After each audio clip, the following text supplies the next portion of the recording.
Liebe Zuschauer, herzlich willkommen vom Parkett der New York Stock Exchange zu Inside Wall Street. Ich bin Manuel Koch und bei mir ist Ben Willis of Albert Fried Company. Thank you for joining us. Pleasure to be here. Thank you. Ben, last week when we talked, you said you think the markets maybe can go a little bit down. Now, 1 week later, we see the markets more down. Is this the trend you're expecting for the next days and weeks maybe? I hope so. And again, I don't want to be taken as a bear or a negative. I think it's healthy for the market. The trigger appears to have been our own Federal Reserve.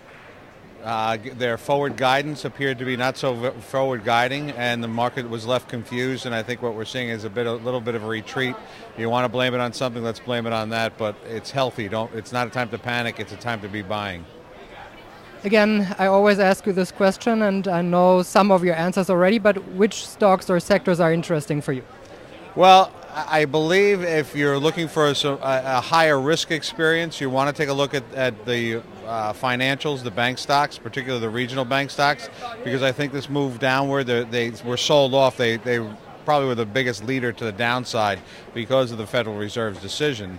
So if you're looking for some real high volatility, that would be a place I would look. If you're looking for something a little bit more calm and easy and a dividend-paying stock, take a look at the master limited partnerships as an area. Even the real estate investment trust, you need to be careful and know what the portfolio is, but if you believe the world economy is improving, it's going to happen in real estate, that's where I'd be looking too. When we talk about banks, we could talk about JP Morgan. We heard that they maybe have to write a check about $11 billion, not million, billion. That's a huge check even for a bank like JP Morgan. Jamie Dimon, that's a lot of money. No matter who you are, that's a lot of money, yes. Maybe that's his whole compensation. Yes. For the year? Yeah, it could be, but again, it shows you just how anesthetized we've become to numbers. That number hit earlier last week, and the market had no reaction. It was absolutely mind-boggling. $11 billion they would, and that still hasn't even been decided yet. What you're seeing now is a face-off between two titans in J.P. Morgan, Jamie Dimon, and Holder of the United States government, and they are both looking to shine their image that had been tarnished lately. So we'll see who comes away on this one. But no question, if they could stop all these issues they have, even with a check of 11 billion or whatever, it's good for their image, it's better for the bank. Absolutely. You want to get this out of the way. The markets hate uncertainty, but they had foreshadowed a little bit earlier a week or so ago that they knew that there was more coming down the road and set aside. They didn't set anywhere near enough aside on $11 billion, but that being the case, I'm sure they'll come up with some ingenious way to pay it and wind up with a tax benefit for having to pay a fine. We also heard last week some of the Fed speakers. We heard that maybe in December could something start. Are you still on the way that it could start earlier? Well, I would hope that these guys who have their PhDs in economics would go across the halls of their academic palaces and find somebody who can teach them how to communicate better. Because, Evans was the one on Friday, made the comment about, well, we may taper in October, or we may not. The market doesn't need to hear that confusion. Don't say anything. If you have nothing nice to say, don't speak, my mother used to say. And I think that's what's been happening, that we built in this expectation that our Federal Reserve was telling us which direction they were going to be taking this market that they had inflated, quite frankly. And then they walked away from it. And that's not a very smart thing to do, quite frankly. Besides from the Fed, we are also, of course, looking to DC, the budget problems over there. Do you think we will see a solution before October 1st, or will we go into October? I think we'll go into October.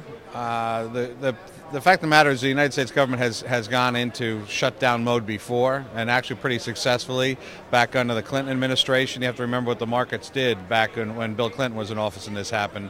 And so I don't think the market is anywhere near afraid of it as people might think. Yes, it will have an impact on GDP readings. That's the concern for the broad market. But the other side is most participants in the marketplace would prefer not to see government working. So that's just fine with us. Thank you. So when we see the next weeks, do you think we will see some more volatility, uncertainty in the markets, and it could be going up some 100 points and going down some 100 points? Absolutely. The three-digit moves will be nothing, I think, in the coming months. October traditionally is a very volatile, nasty month. We managed to make it through September, actually a pretty good September all in all.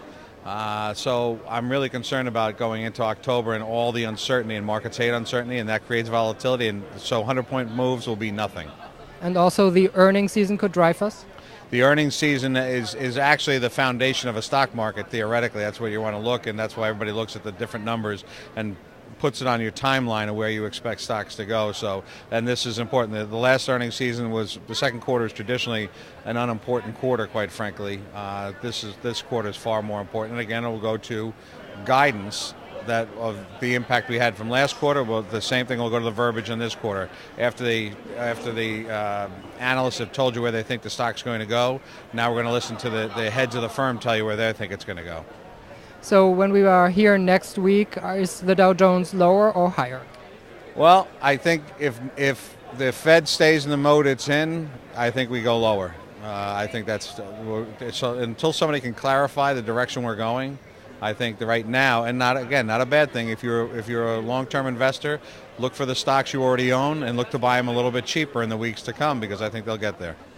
Ben Willis of Arbeit Fried Company. Thank you so much. Appreciate your time. Und Ihnen danke fürs Zuschauen. Bis bald hier vom Parkett der New York Stock Exchange.